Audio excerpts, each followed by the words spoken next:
Don't take my word for it. Look that mess up, please.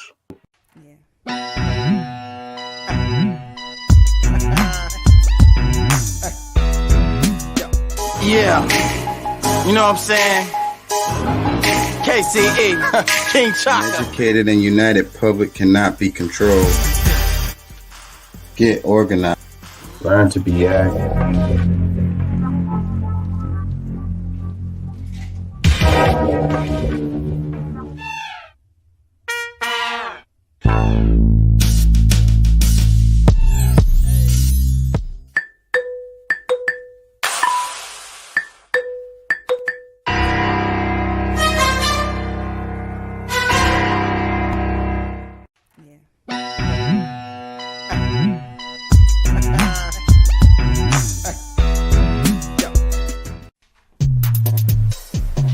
Looks like we got us another hit. Did you tell her to get away from me? She's crazy.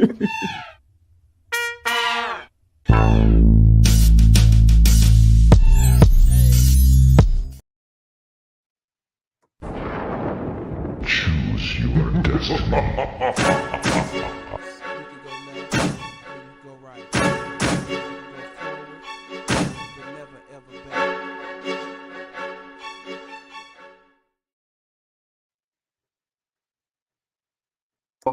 Investigate both sides of the argument. Come up with your own conclusions.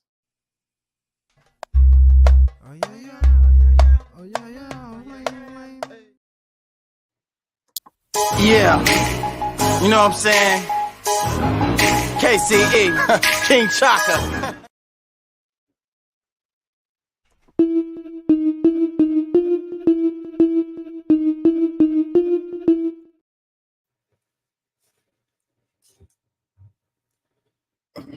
Hey, how y'all doing out there?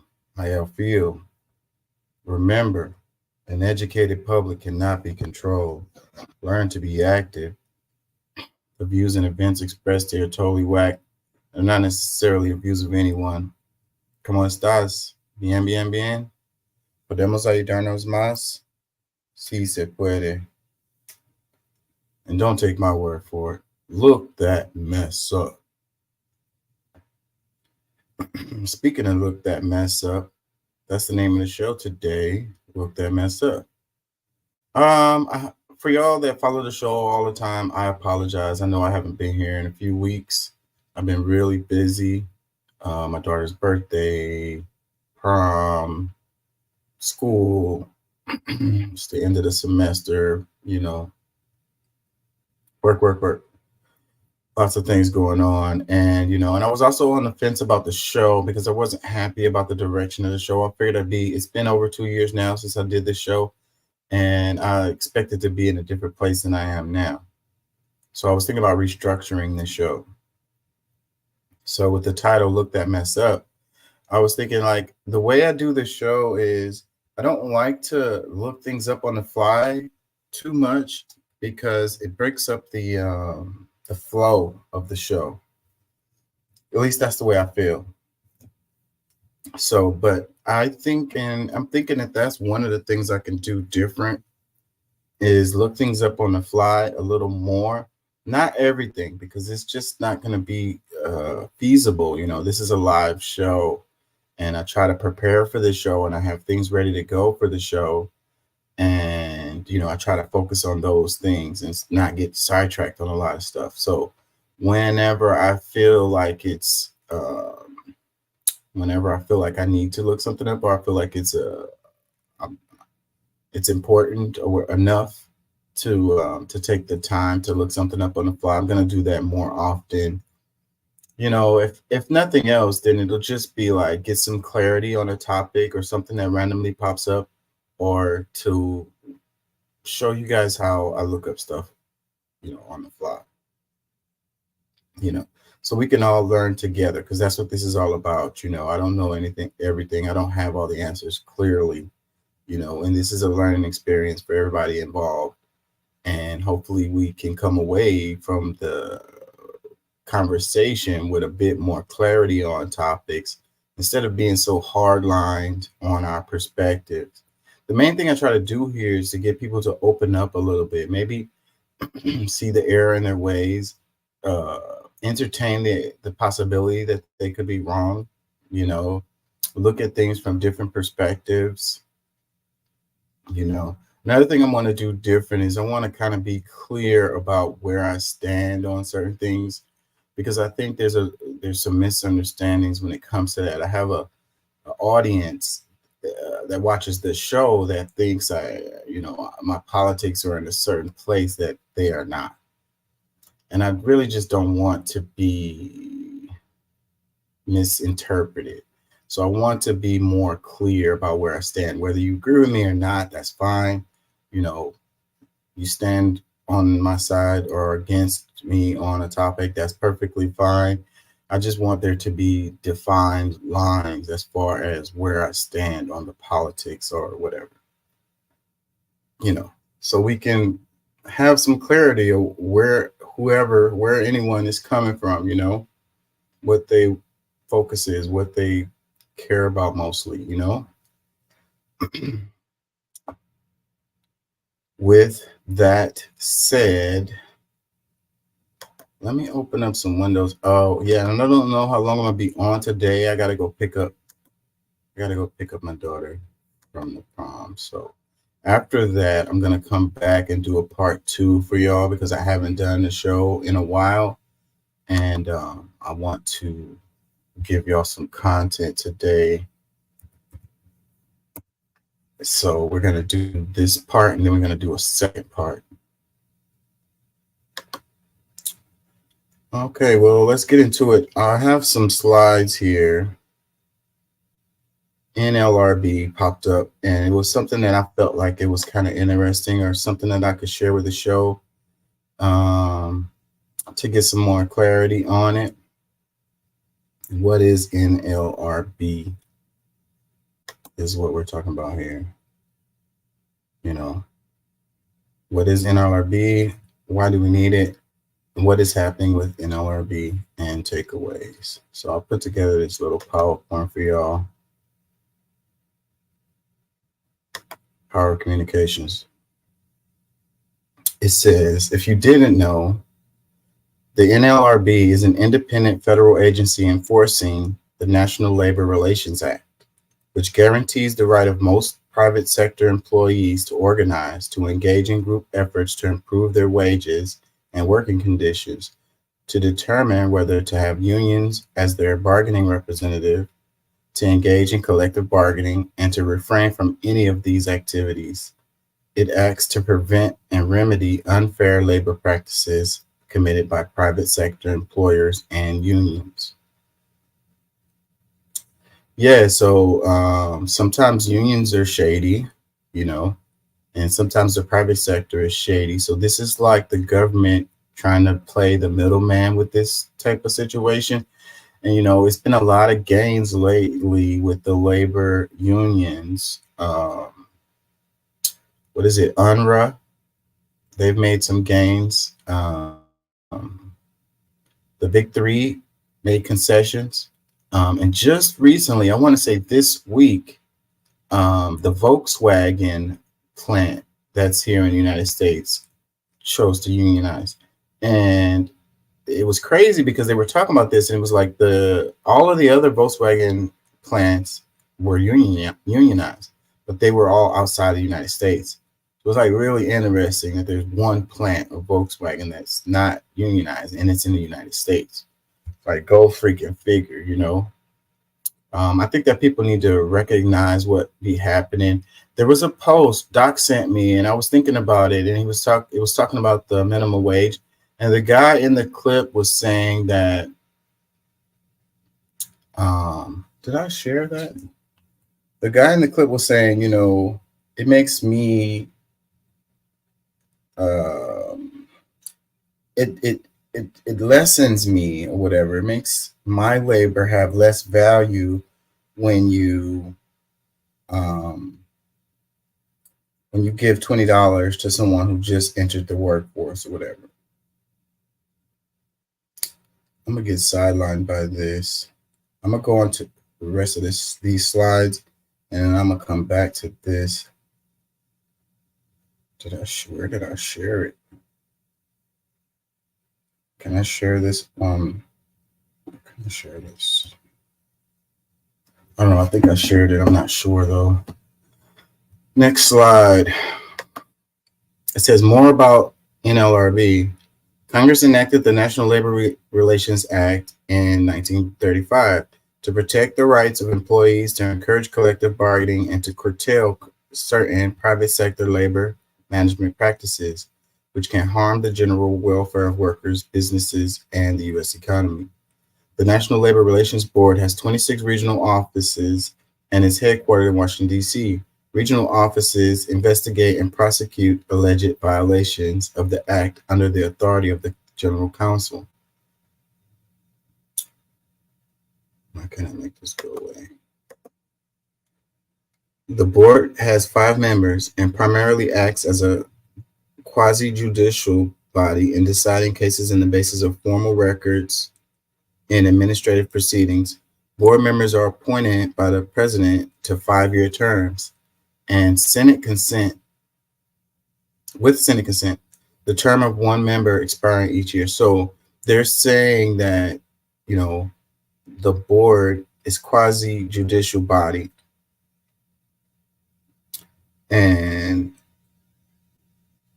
it has to have Senate consent for the board members. So it's like it's a government body. More about NLRB. It says the General Counsel, appointed by the president to a 4-year term, is independent from the board and is responsible for the investigation and prosecution of unfair labor practice cases, for the general supervision of the NLRB field offices in the processing of cases. The division of judges, dockets, settles, and decides decides unfair labor practices cases through the country. So that's what their job is. That's what they do. They have a judge and they deal with unfair labor practices throughout the country. The National Labor Relations Board is proud of its history of enforcing the National Labor Relations Act, starting in the Great Depression and continuing through the World War II and the economic growth and challenges that followed. The NLRB has worked to guarantee the rights of employees to bargain collectively if they choose to do so. The NLRB applies to most private sector employers, including manufacturers, retailers, private universities, healthcare facilities. The NLRA does not apply to federal, state, or local governments, employers who employ only agricultural workers, and employers subject to the Railway Labor Act, interstate railroad, and airlines. So it doesn't pertain to airlines, agricultural workers, and government employees. So that's kind of interesting, you know. The reason why I wanted to cover this is because I think that a lot of people don't even know that this type of thing even exists, like it's even a thing that it's, you know, that there is a government body or there is a place you can go to help you deal with disputes related to unfair labor practices. And I think it's not a coincidence that we don't know that this exists. You know, your employer doesn't want you to know that there's a place you can go to mitigate unfair working conditions and so forth and so on. So it says how this affects you. It says, I believe that my rights have been violated. How do I file a charge with NLRB? Charges must be filed in a regional office, usually with the help of an information officer. Within 6 months of the occurrence, the regional office will investigate the charge and if found meritorious, will issue a complaint. It says, how do I start the process of an election to bring in a union or decertify an existing union? To start the election process, a petition must be filed with the nearest NLRB regional office showing interest in the union or interest in decertifying the union from at least 30% of employees. NLRB agents will then investigate to make sure the board has jurisdiction and there are no existing labor contracts that will bar an election. So this is the process that you would go through, you know, whether you weren't happy with the situation at your job or you weren't happy with the unions at your job. More ways it affects you. What are the rules governing collective bargaining for a contract?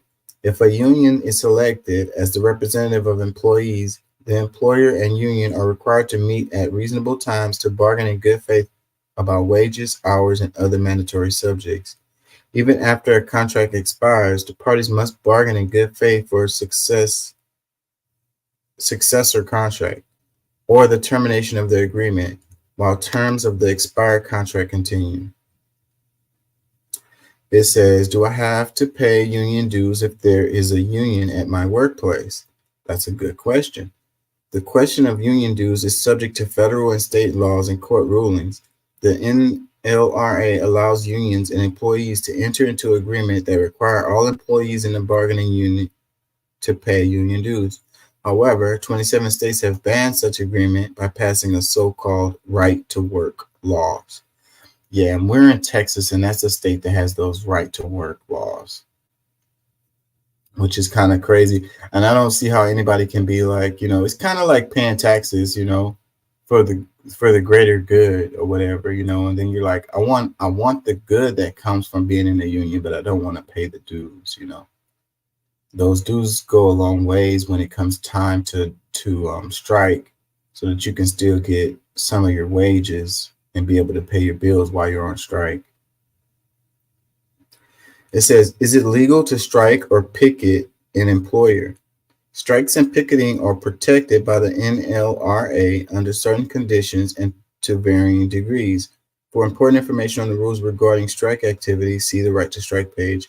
A union cannot strike or picket an employer to force it to stop doing business with another employer who is the primary target of a labor dispute. At work sites with more than one employer, such as a construction site, picketing is only permitted if the protest is clearly directed exclusively at the primary employer.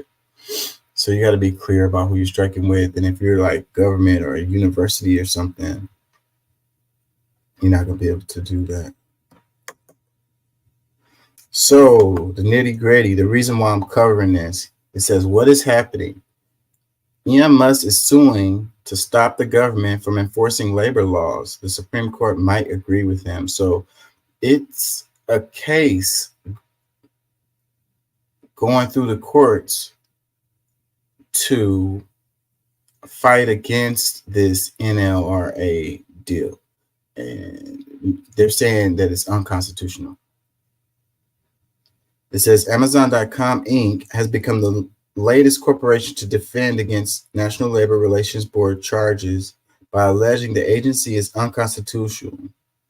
Joining Elon Musk, SpaceX, and grocery chains Trader Joe's. So those are the ones that are, those are big boys in the thing. Amazon,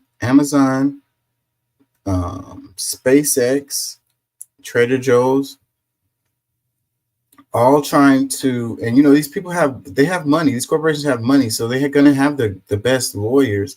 And then they got a friendly to business Supreme Court. So even if the lower courts, you know, kick it out, if it somehow makes it to Supreme Court, I really wouldn't be surprised if the Supreme Court sides with these corporations. It says the online retail giant lodged its constitutional claims in its response Thursday to an amended complaint from the NLRB's Brooklyn regional office accusing the company of violating federal labor law. Amazon's filing signals that companies facing unfair labor practice charges will continue to contest NLRB's constitutionality until there's a definite ruling from federal courts. So that's what's happening with that. Yeah, so basically, this is a government deal that came out since, what was it? Oh, snap. World War II, I think it said.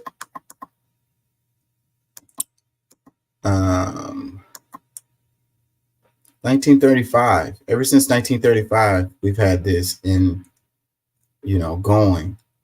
And now you have these major corporations are trying to get it up out of there. So that's the situation. What was the clip? Do I have it? Where did I put it? Hold on, y'all. Let me see if I can find it. Is it in Instagram? Hold on.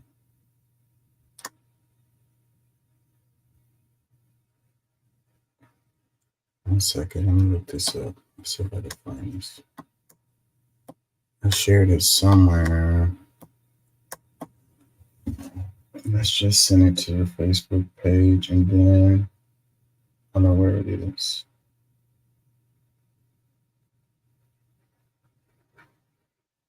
One second, y'all.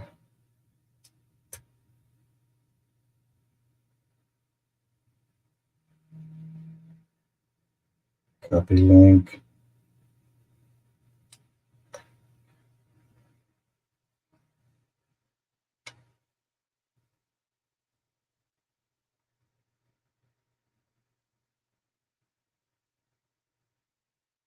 Too much going on. Okay. It's copied. Let's see. Pull it up. My page. Where is it? Okay, there it is. Let's go to this right quick, y'all.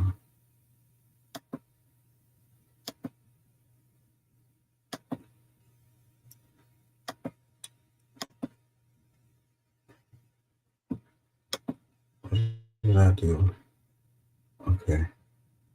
Let me play this right quick.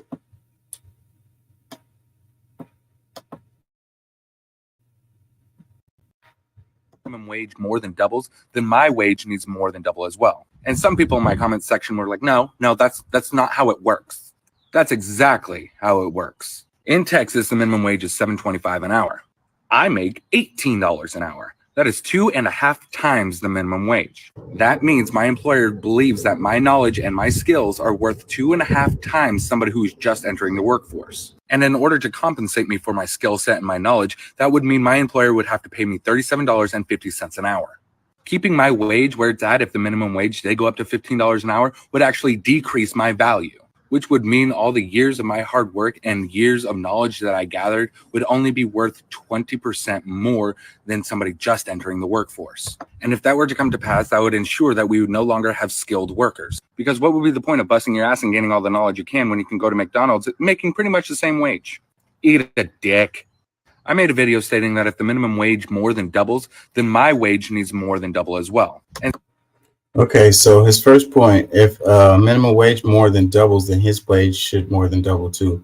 I can't really argue with that. I mean, the point is worker solidarity. It'll never happen. Your wages will never increase if the lower wages don't increase.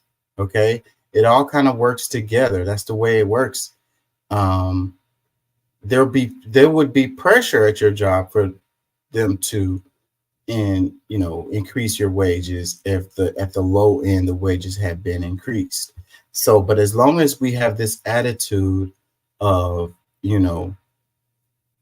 those guys shouldn't get it or whatever because they don't have the skills that I have or whatever, they shouldn't be getting paid anywhere close to what I get paid, then that it's divide and conquer. You have the workers not having solidarity. It gives the employers or the corporations the power to have a low pressure or a downward pressure on the wages. And some people in my comment section were like, no, that's not how it works. That's exactly how it works. No, in Texas, the minimum wage is $7.25 an hour. I make $18 an hour. That is 2.5 times the minimum wage. That means so $7.25 an hour. That hasn't changed since like the 90s. And so your argument is that $7.25 an hour versus my $18 an hour. So, but you're okay with these people getting paid $7.25 an hour? Like, as long as you're making more or whatever, you feel like you have your skills or whatever, and you're making more. So, $7.25 an hour is a fair wage in 2024 for whatever damn job, Means my employer believes that my knowledge and my skills are worth 2.5 times somebody who's just entering the workforce. So, and a lot of these people who are getting paid $7.25 or minimum wage or whatever, it doesn't mean that they just entered the workforce. It also doesn't mean that they don't have skills, certain skills they don't have as far as selling themselves to get more money, you know what I mean? But not having skills is not necessarily the case. And just entering the workforce is not necessarily the case. In any case, no one should be getting paid $7.25 in 2024.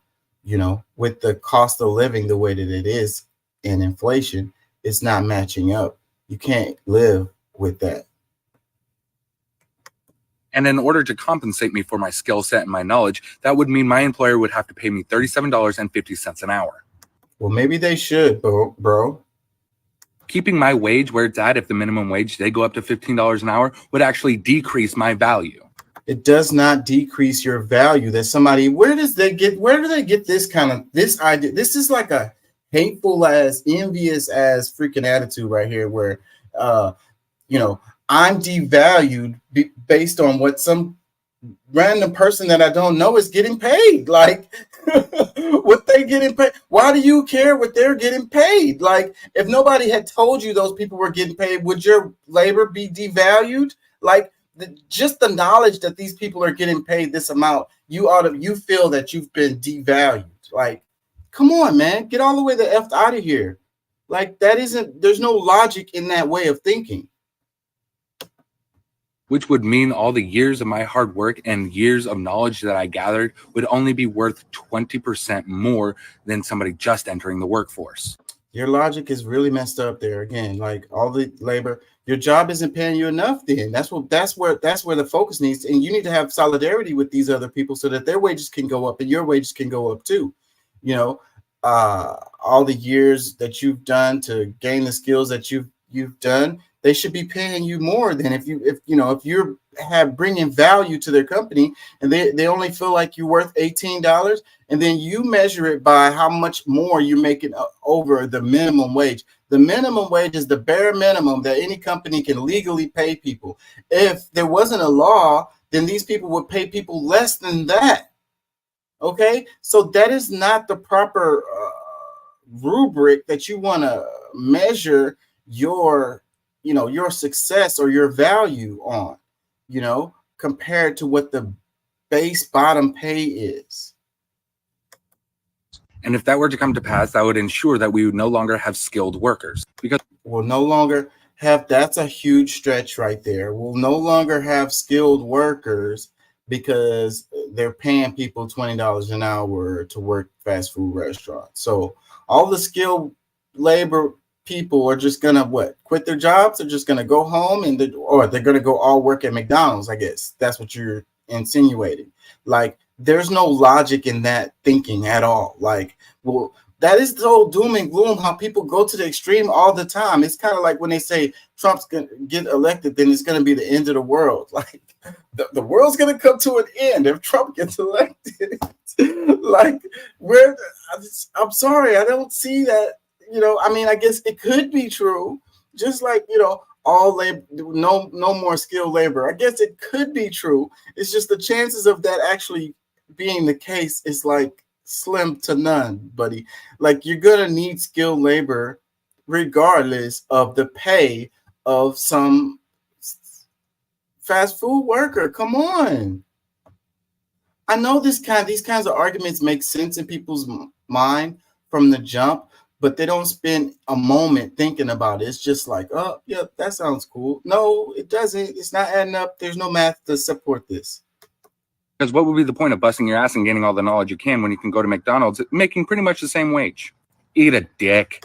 So he's like, there's no point in busting your ass and gaining skills if you could just go and make $20. Like, how many people you think want to just make $20? You know what I mean? Even $20 is not really enough to live, especially not comfortably.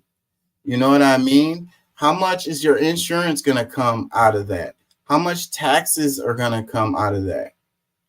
You know, with the rising cost of groceries, basic utilities, you know, lights, rent, car note, or whatever, how much you're going to have left over that after that?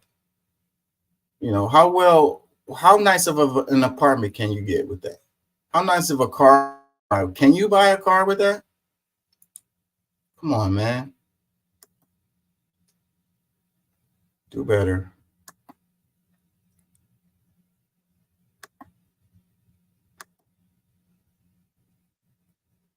Let's do this one. So I got another set of slides here. This was a little presentation I threw together for my liberation theology class. So it's attacks on diversity, equity, and inclusion. It kind of goes along with, and I'm going to come back to it, the stuff about protesting, you know, making it unconstitutional for a company, you know, for basically a division of the government to mitigate situations related to employers and employees, related to unions and so forth and so on. And Columbia University is in the news heavy. I'm going to go to that after this, related to their protests against the war. But they're making it into an anti-Semitic thing. And the way that University of South Carolina, which university is it? I'm confused now. Cracked down on the people was really hardcore and extreme. I'm feeling like, you know, the Hamas war is looking a lot like Vietnam to me. Like I'm seeing a lot of parallels with that.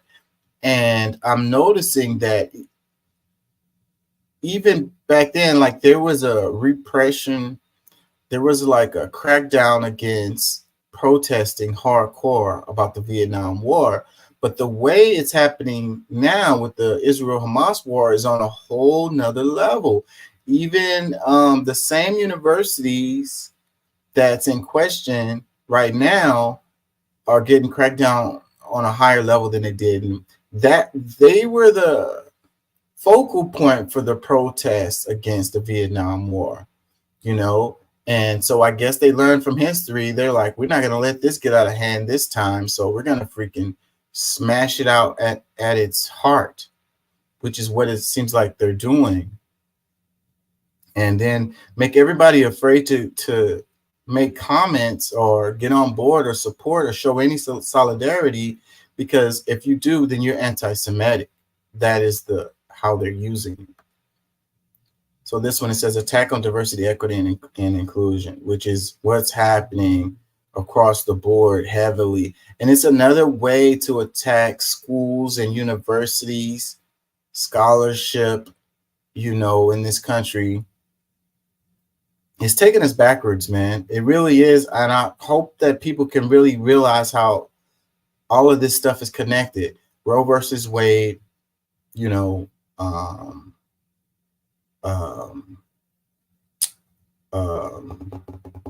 I want to say legacy, affirmative action. That's the one. Like all of this stuff is connected, and it's political, and these are agendas that you've had the powers that be that have been trying to work on ever since the civil rights era, and the voting rights. What is it, Dobbs? They are undoing a lot of the progress that has been made. And they're using these cultural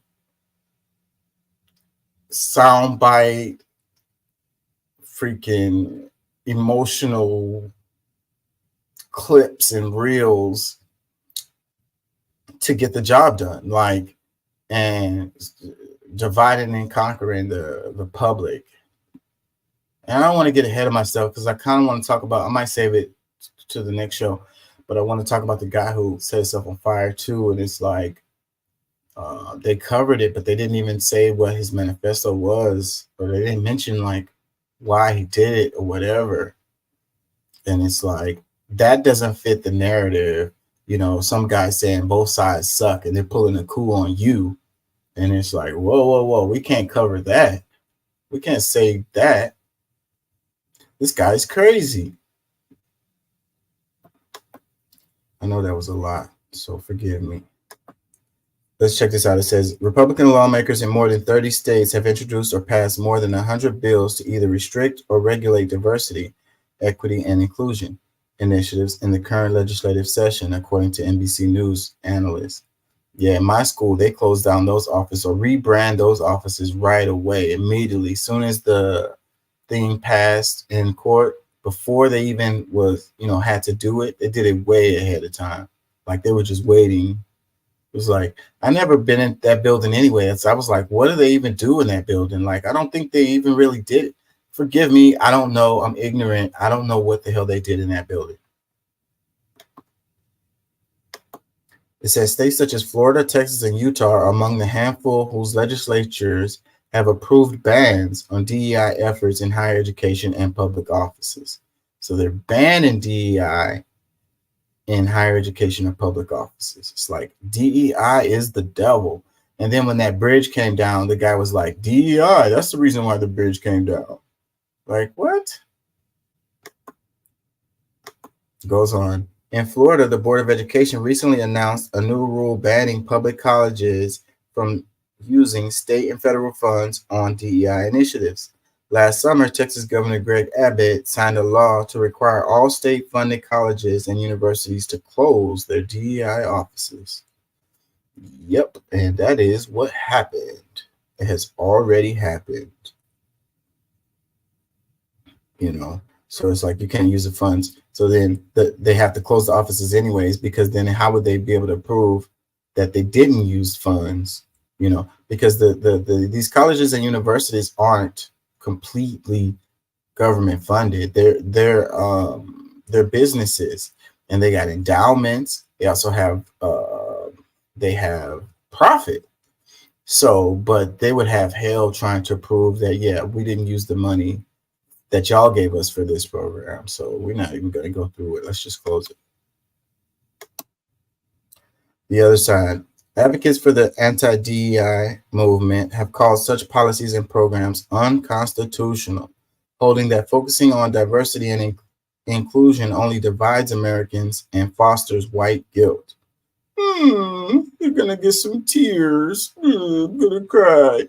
The little kids are going to feel guilty. These efforts are part of the larger conservative push against wokeness. Like being aware, being awake, like being able to decipher information. You know, I hate that word wokeness. I really hate that. I really hate woke. That's why I don't use it.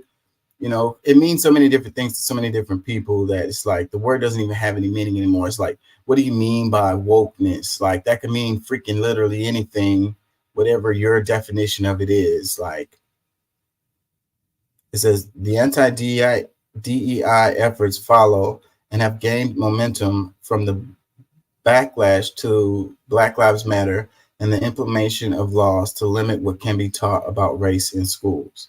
So, yeah, you know, we don't talk about race in school because, you know, MLK, you know, said he had a dream and kumbaya and, yeah, racism is over. And there's no racism in the United States. It's like, you know, people aren't racist anymore. That's in the past. Like, there's no institutional racism either. Like, there's no kind of like real racism here. So the racists are the people that's bringing up race. It says why. In February, Arizona State Senator Anthony Kern likened DEI initiatives to support for Black Lives Matter and LGBTQ rights, as he introduced a bill to prohibit the state and local governments, as well as colleges and universities, from spending money on DEI. Kern said that there was ample evidence of professors intimidating students by using state money for things beyond education or advocacy. We don't want public money going to political activism promoting DEI, Kern said. So, I mean, the universities are supposed to be an anti-politics place, you know? It should be about education, right? So, but they're saying that these people on campus are promoting DEI, or they're doing their political activism through education or through the universities or whatever, through scholarship. Like the scholarship don't have anything to do with politics, you know, or it shouldn't. And in a lot of cases it doesn't, but everything is inherently political. So you can say that it was political, but that doesn't necessarily mean that it was, just because we're learning about, like, say, slavery or something like that, or Jim Crow laws or whatever. And then they'd be like, oh, you're doing your political activism. You're trying to make the kids feel guilty or whatever. And what did he say? Liken DEI initiatives to support for Black Lives Matter. So DEI initiatives support Black Lives Matter and LGBTQ rights. How the hell do you get that stretch? Like, that's a stretch. That's like a ultra yoga stretch right there to come to the conclusion that DEI is supporting Black Lives Matter and LGBT rights.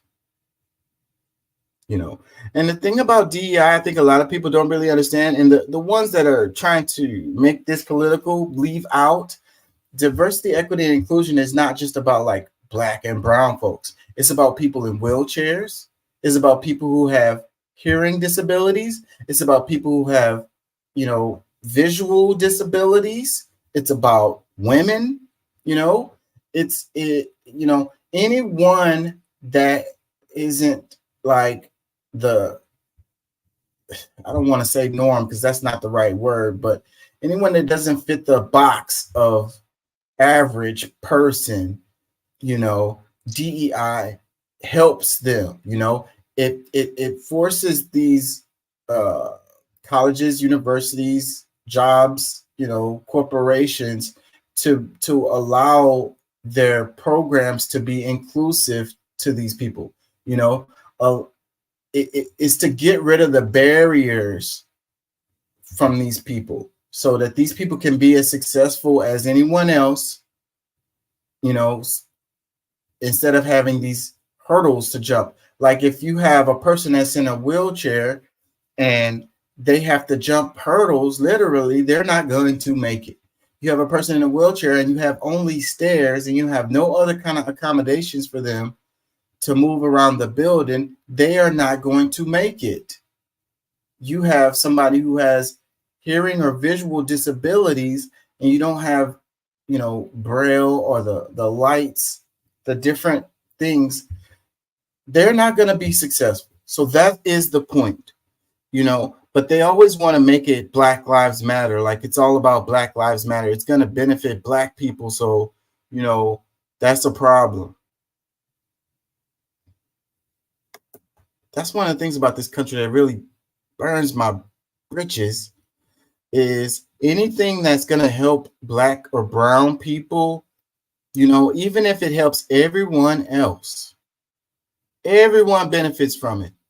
But if it's going to overwhelmingly help brown people, then in this country, it's like, we don't have the money for that. We can't do that. Like, it's a problem,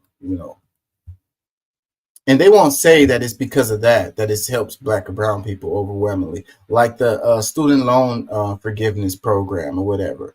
They're just going to say, we paid for our kids to go to school. So why should these people get, on my tax dollar, get to go to school, or not have to pay? They signed their loans. So that's not fair to me who paid, it made, sacrifices and paid for me to go to school, for my kid to go to school or whatever.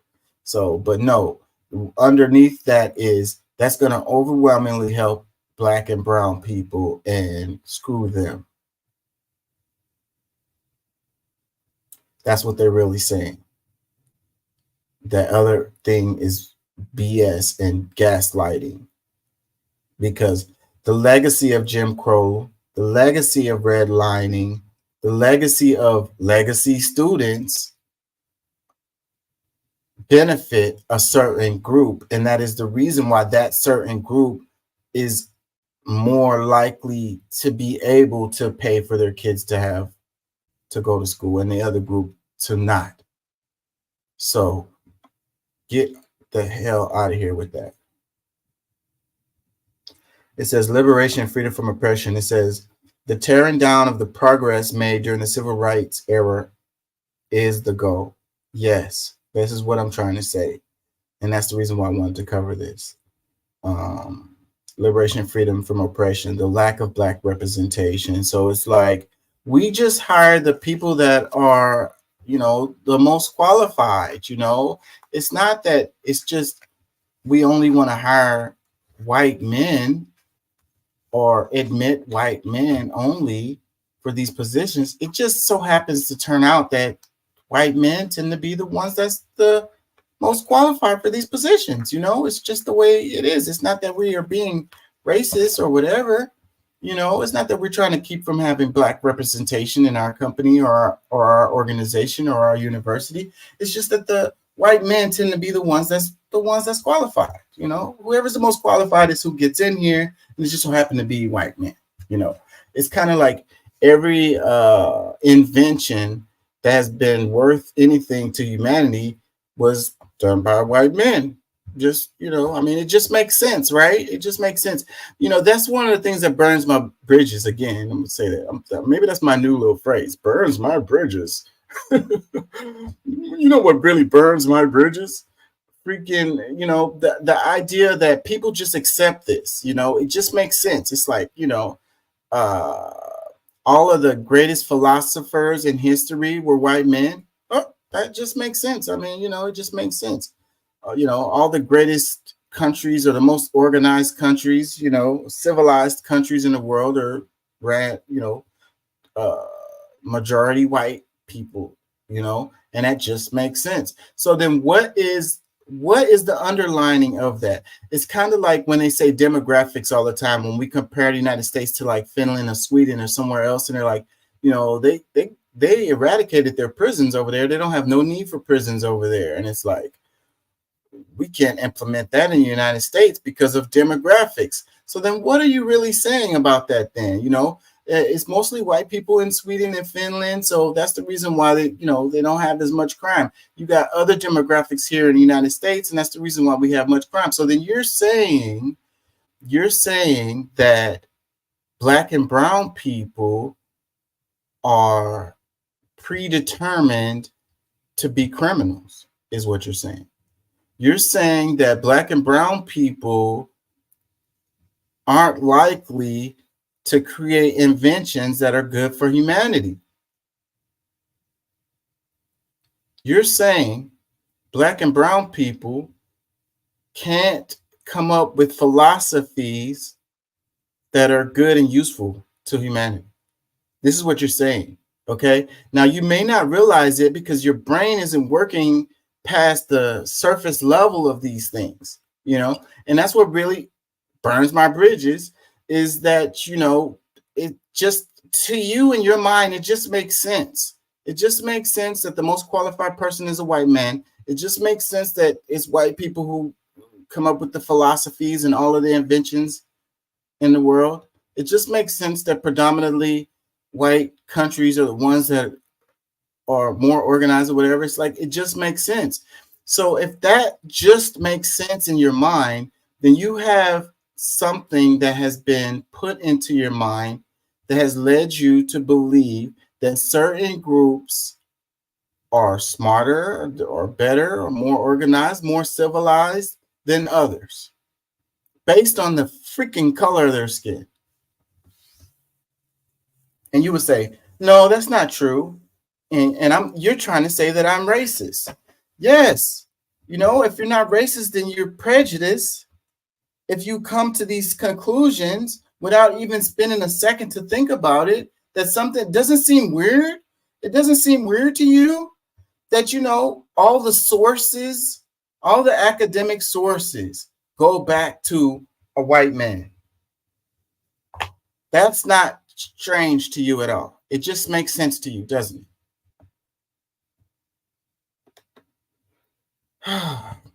Says become active, voting, community activism, sharing info, education, sharing good info too, vetting this stuff, I don't share everything that goes down my timeline. Like I hesitate all the time. And I implore people to take a moment to hesitate. Don't immediately share it. And then if it's like overwhelmingly negative, even if it's true or whatever, then you think about what are you spreading? What is going to be the impact of what you're sharing? If it's overwhelmingly negative, try to not share it. Negative news spreads crazy. A black guy getting killed by the police gets shared like crazy. Like the black people are traumatized by seeing other black people getting killed, on TV and in videos and in slides over and over and again. We get to hear the agonizing screams of the last moments of these people's lives. And that shit is not right. That isn't right. Don't share that shit. And there's a lot of stuff out there that you shouldn't share. So if it's not positive, please try not to share it. So share good information. Do some vetting if it's just like emotional and it's gotcha and it's clickbait. I mean, I know everybody wants likes and shares and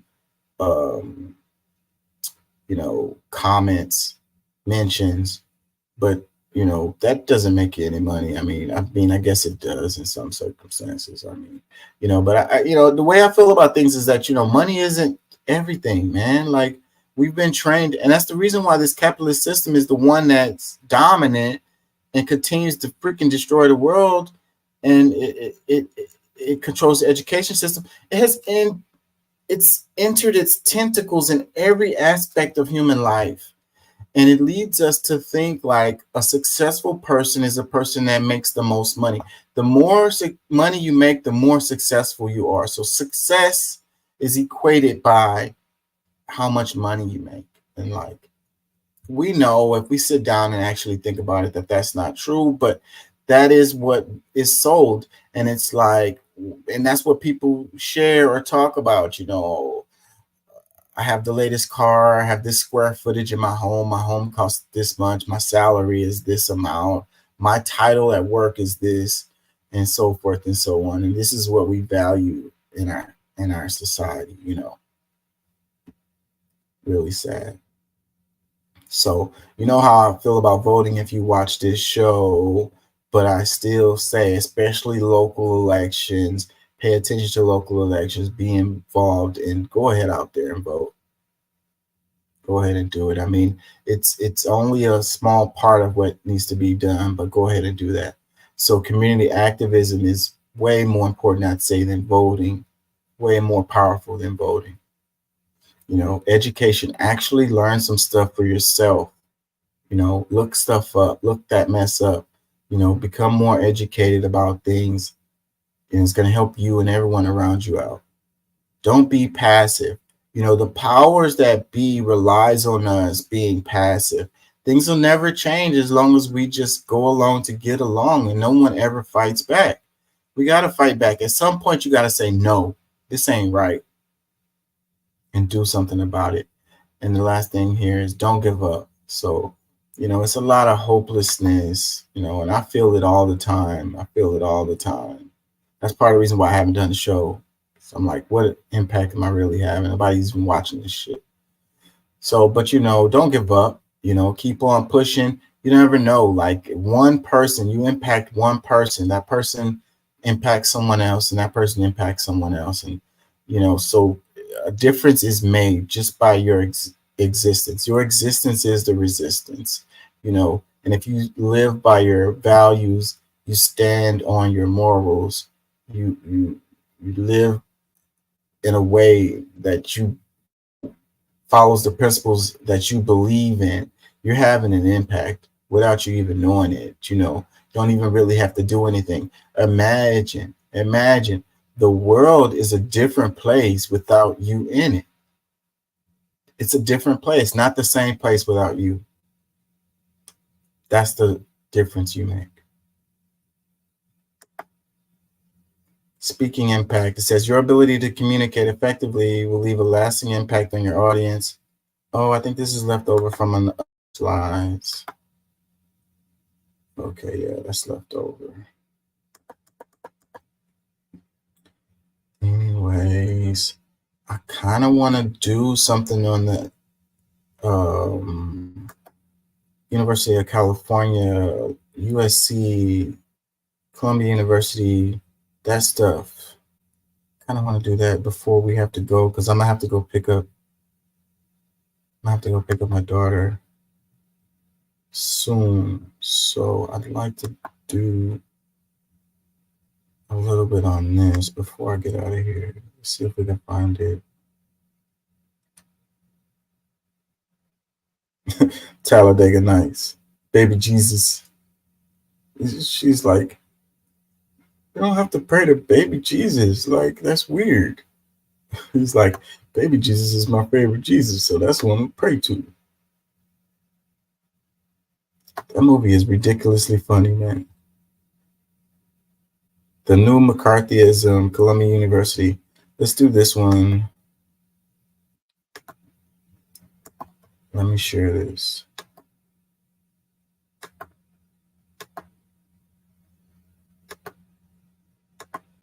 I know I'm losing half of my audience with the stuff that I said, but you know, gotta stand on what you believe in at some freaking point. And I don't want people to be misconstrued on my views on stuff. I don't like that the audience that I have doesn't even agree with me on stuff. Like, you know, I mean, let me take that back. I'm sorry. I don't mean that. I do like that I have an audience of people that don't agree with me, because that was my goal at the beginning of this show.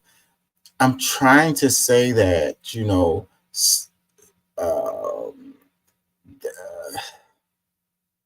representation does matter, you know. I don't want to be seeming like I'm trying to mislead people, you know, like I'm trying to pretend that my political views are a certain way and they are not just for views or just for, you know, support or whatever. Like, and I think a lot of people do that. It's grifting, you know. They don't believe in what they're saying, but they know that it's going to get clicks, views, make them money, and so forth and so on. And I don't want to be that guy. Basically, that's what I want to say.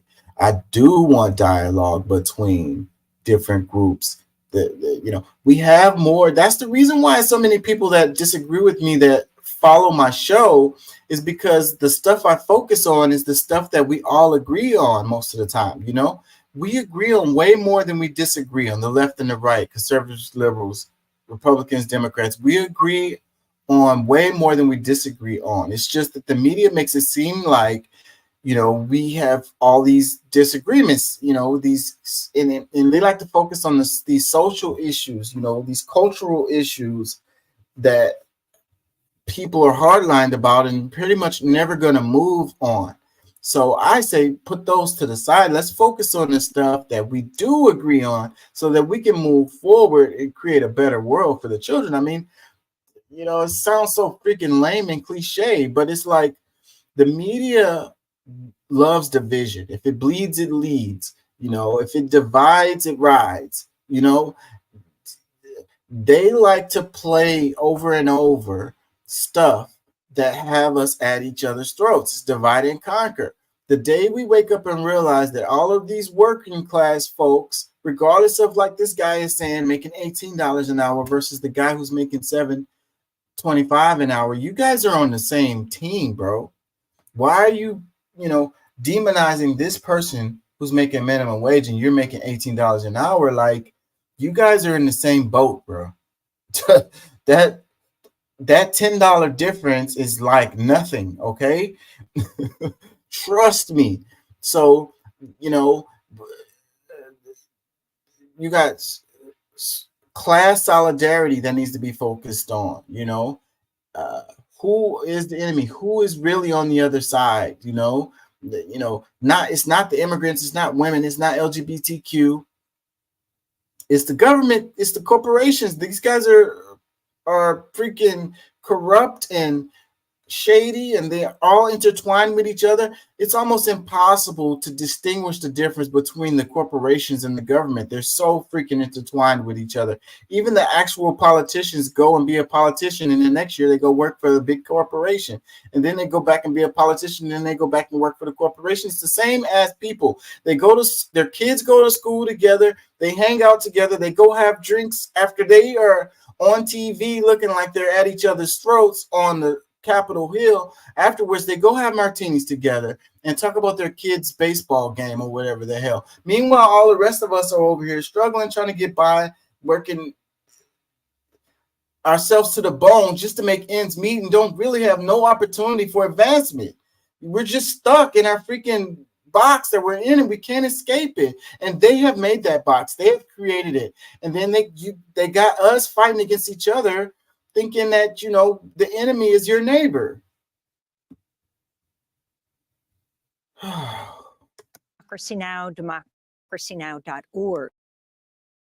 As Columbia University President Shafiq testified before Congress about accusations of anti-Semitism at the school, Democracy Now! Spoke to Columbia and Barnard College students yesterday who set up a Gaza solidarity encampment early Wednesday morning, with dozens of tents occupying the south lawn of the campus outside the main library. As we broadcast, students have been threatened with suspension and discipline action, but are still refusing to leave until their demands are met. They spoke about what they're calling for.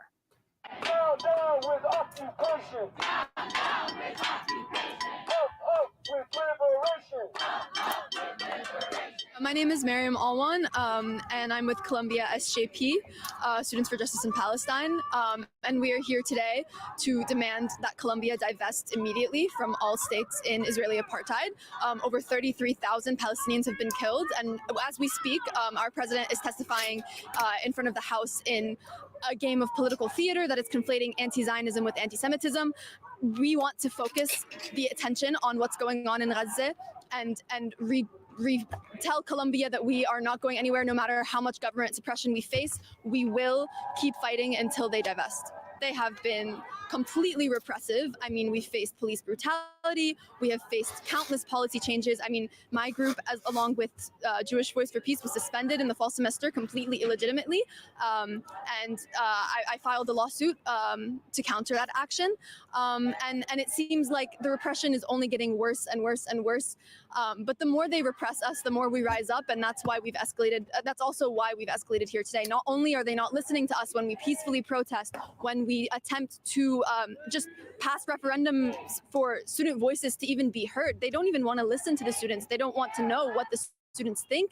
And so we're here to tell them that we will take up space and presence on this campus, and they're not going to be able to erase our support for Palestine. Since October, the very first protest that we've had, the university has begun closing the gates. Columbia actually normally has, in recent history, did not close its gates to the public. However, the minute we started having protests for Palestine, they began calling the police department in full force onto our campus without consulting the university senate, bypassing its own procedures and policies to do so. At this point, no action that the university could take would surprise me. They have completely violated all mechanisms of shared governance and their own policies and procedures, and they don't care. We're apprehensive, but we know that anything that Columbia or our government or the police try to do to us is nothing compared to what is going on in Gaza right now, the starvation that they are facing, and our money is funding this. We are not neutral. Our institution is not neutral, and our country is not neutral, and that is why we are here today. When do we want justice? When do we want it? Now! If doesn't get. Speaking of not neutral, I want to say it was today. Let's go to it. Congress passed funding for Ukraine, of all places. Like, I saw a report that said the Ukraine war is about to be over. I missed this comment right here, 1027. It says, "Hello, sorry for bothering you. I want to offer promotion." Anyways, yeah. So they approved money for Ukraine, Israel, and Taiwan. And before you say all these stuff were tied together, they had standalone bills for all of this stuff too. The Ukraine funding was held up for months, and finally they was able to get it in there, and it was overwhelmingly approved. Let's go to this. I have this somewhere. Oh, you want to say that we're not complicit? We're complicit. You know, we also, I'm going to cover this more too, because I've got to talk about it, but the Iran situation and Israel, and, you know, Iran retaliated against Israel because Israel they blew up a consulate building in Iran, and Iran retaliated and sent a bunch of drones and a few missiles, and the Iron Dome alone wasn't able to stop it. So, but hardly anything made it through. There was barely any. I think one person died, and it was barely any damage. There was some damage to a military airport, I want to say. That's where some of the ones made it through. But if it wasn't for the United States and the UK shooting down a lot of those drones, the Iron Dome wouldn't have been as successful, you know. So the United States directly protected Israel. So you want to say that the United States is not complicit, and I would say you're Looney Tunes for thinking that way. Directly complicit. You are directly complicit if you are a United States citizen and you pay taxes, because they're using your money to do this. So do you agree with how they're spending your money? You know, Israel has a right to defend itself. Okay, cool. Let Israel defend itself.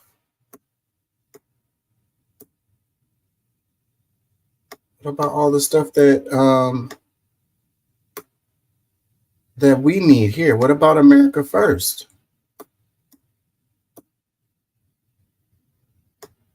Where is it?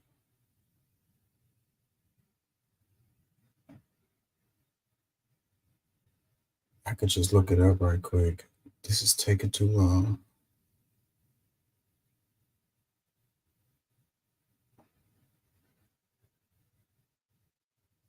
I'm gonna come back to all of this, but that's why I usually, when I do the show, I like to just go through it and let it pop up, and then I don't like to go to specific stuff because it takes too long to find it. Damn, computer be glitching. I don't even see it. Let's just look it up on here. Dang it, I don't like doing this. Did I put it on Twitter? Let me check it.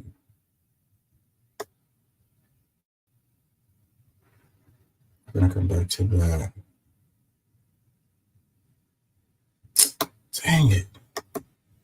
This is not refreshed. Why can't I see it?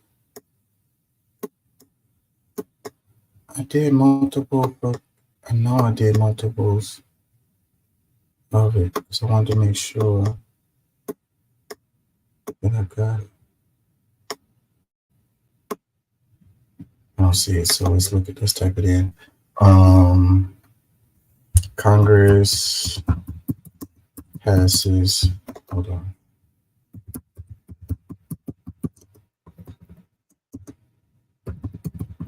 Funding, foreign aid funding.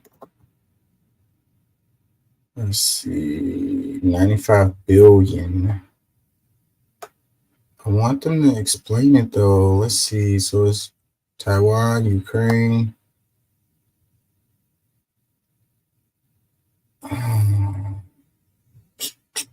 Which one of these?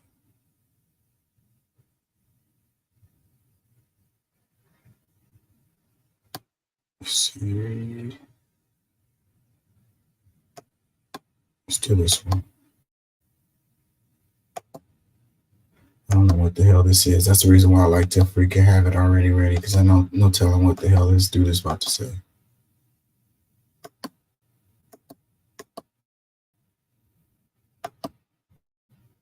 you see House Speaker Johnson now addressing the media. We are going to shift gears, pot up the sound, and listen in. Said these are not normal times. The world is stabilized, and it's a dangerous time. Three of our adversaries, Russia and Iran, around the globe, are going to our prosperity and security. Advance threatens the free world, and it demands American leadership. If we turn our backs right now, the consequences could be devastating. So this afternoon, the House acted, and we sent over to the Senate, and it will be transmitted shortly, our supplemental national security legislation. And make no mistake, this is not a blank check like the Senate supplemental bill was. This is very different. Instead of taking the path of least resistance and bringing up the Senate supplemental on the House floor, or just allowing a discharge petition to pursue, which would have had the same outcome, we gave our members a voice. We gave them a chance. We gave them a better process and ultimately a much better policy. Unlike the Why did they do number that? of very important features. It provides for greater accountability over Ukraine aid. It forces an in-game strategy for the Ukraine war. It includes a loan instrument of this foreign aid to Ukraine and the Repo Act to ensure that Russian assets pay for part of the bill. And unlike the Senate's bill, the loan system itself is a House innovation and allows for much needed insight. Now remember that 80% of the Ukraine funding will go to the replenishment of American weapons and stocks and our facilities and our operations. No. It also includes tough measures and sanctions on Iran and Russia and China, which most of the American people understand is a necessity and a very important thing. Our process in the end ensured that each member was able to consider the individual supplemental elements on their own merits, which is exactly how the House is supposed to work. I know there are critics of the legislation. I understand that. It is not a perfect piece of legislation. We're not ensured that in a time of divided government and in a time where there are lots of different opinions. But there's no question whatsoever that the House has made many strong improvements to the Senate bill, and the product that we've sent over there is much better. This package, I will note, because it's very important, also includes national security priorities, and many of them, but it is the only way that we could have gotten Democrats to support aid to Israel. And that's a fact. There is a lot of misinformation out there about the bill, and I just want to make one point about one issue that has been drawn a lot of attention, and that is, could any of this funding go to Hamas or to terrorist organizations or what have you? And we put safeguards in the legislation to ensure that UNRWA is not funded, the UN agency that included terrorists who participated in the October 7th attack on Israel. We've also have language that prevents it from any of the funding going to Hamas or any other bad actors. That's a very important element of oversight. I'm pretty sure that was debunked. You guys check me on that as far as UNRWA being involved in the Hamas attacks or whatever. And if you don't know what UNRWA is, they're the ones who provide aid to Palestinians, not just Palestinians, others. They've been doing it long before the Israel-Hamas war. And you have a famine that's a man-made famine that's happening to the civilians in Palestine, and UNRWA would provide food for those people. Congress takes the oversight very seriously, and we will continue to keep an eye on every dollar that we are using and investing at this time. I've said it very simply. I'll say it once again. It's an old military adage, but we would rather send bullets to the conflict overseas than our own boys, our troops. Okay, on your dime, on the American people's dime, you're going to send some bullets over there for them, instead of troops. Like I say, this situation sounds so much like Vietnam. The more I look at the history, that's why I was looking at the history of Vietnam like over the past couple of weeks, because this looks like how we in Vietnam. And I really wouldn't be surprised that this situation turns into another Vietnam. And I think this is an important moment, an important important opportunity to make that decision. We allowed the House to do that, and I expect the Senate will make the same decision. One or two questions. What is your message to those? You're being asked to resign. Will you? Jeffries about that, and do you plan to if it's brought? No, listen, I as I've said many times, I don't walk around this building being worried about a motion to vacate. I have to do my This guy, yeah, they're. We're getting that phone call. Give me a second. job.